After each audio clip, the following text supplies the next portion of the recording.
রবি এবং চন্দ্র যখন বৃষ রাশির ঘরে সহাবস্থান করে সেই দিনটাই কিন্তু ফলহারিণী অমাবস্যা নামে পরিচিত। এই ফলহারিণী অমাবস্যার দিনে কথিত আছে যে রামকৃষ্ণ পরমহংসদেব তার স্ত্রীকে কিন্তু ষোড়শী রূপে পুজো করেছিলেন।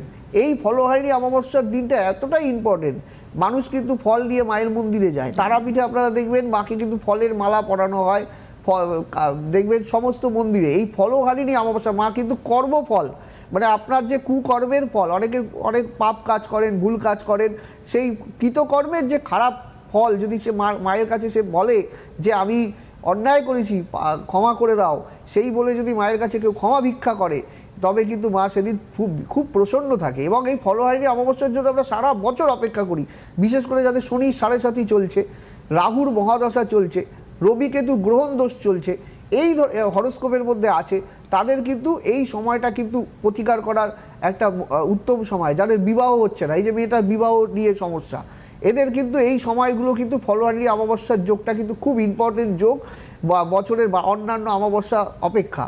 এবং এই দিনটায় কিন্তু আমরা সারা বছর ধরে কিন্তু অপেক্ষা করি এই ফলহারিণী অমাবস্যার যোগটায় কাজ করার জন্য।